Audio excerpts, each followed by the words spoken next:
Assalamualaikum, selamat datang ke channel Rakyat Al-Saud.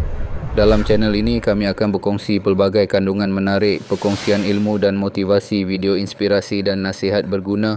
Jangan lupa untuk like, share dan subscribe supaya anda tak terlepas sebarang update terbaru. Terima kasih kerana menyokong kami. Semoga anda mendapat manfaat daripada setiap perkongsian ilmu.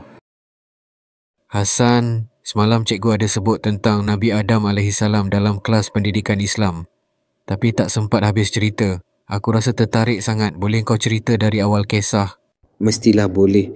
Kisah Nabi Adam sangat penting sebab baginda adalah manusia pertama yang dicipta Allah. Ia juga permulaan sejarah manusia di muka bumi.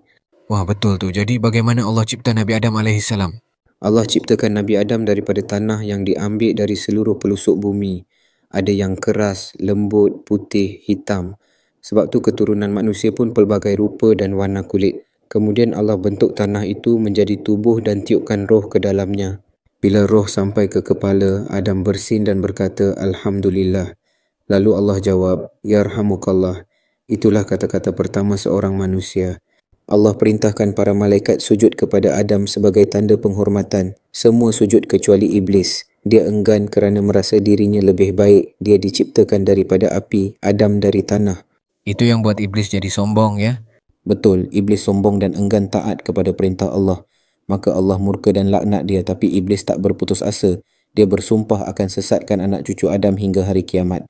Jadi permusuhan antara manusia dan Iblis bermula dari situ? Tepat sekali. Selepas itu Allah letakkan Nabi Adam di syurga. Tapi Adam keseorangan, maka Allah ciptakan Hawa dari tulang rusuk Adam untuk menjadi teman hidupnya.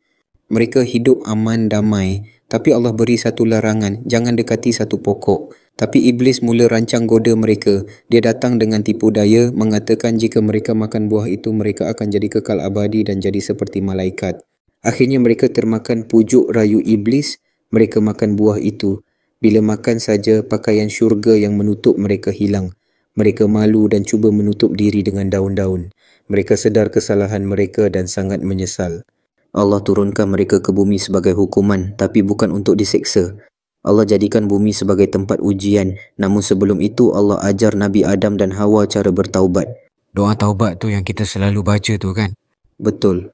Rabbana zalamna anfusana wa illam taghfir lana wa tarhamna lanakunanna minal khasirin. Ya Tuhan kami telah menzalimi diri kami sendiri. Jika Engkau tidak mengampuni dan merahmati kami, nescaya kami akan termasuk dalam kalangan orang yang rugi. Allah Maha Pengampun. Allah ampunkan mereka dan lantik Nabi Adam sebagai Nabi pertama di bumi. Nabi Adam ajar anak-anaknya tentang tauhid, ibadah dan ilmu. Dari situlah bermula kehidupan manusia di dunia. Masya Allah. Banyak pengajaran dari kisah ni. Tentang taat perintah Allah, tentang bahaya kesombongan dan pentingnya taubat. Aku rasa sangat tersentuh. Kisah ini bukan sekadar sejarah tapi panduan untuk hidup kita.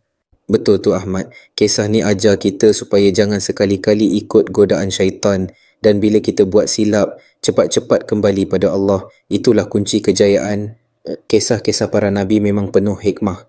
Kalau kau nak, nanti aku cerita pula tentang anak-anak Nabi Adam, Habil dan Qabil. Wah, itu pun menarik. Ceritalah lagi Hasan. Aku tak sabar nak mendengarnya. Dengar sini Ahmad, kisah mereka bukan sekadar cerita lama. Ada pengajaran besar di sebaliknya. Habil seorang yang lembut hati, taat pada perintah Tuhan. Qabil pula hatinya mula diselubungi rasa iri dan marah. Mereka diuji dengan satu perintah, mempersembahkan korban kepada Allah. Habil ikhlas, Qabil tidak. Maka korban Habil diterima, korban Qabil ditolak. Dari situlah api cemburu menyala dan akhirnya sejarah mencatat satu peristiwa tragis, pembunuhan pertama di muka bumi.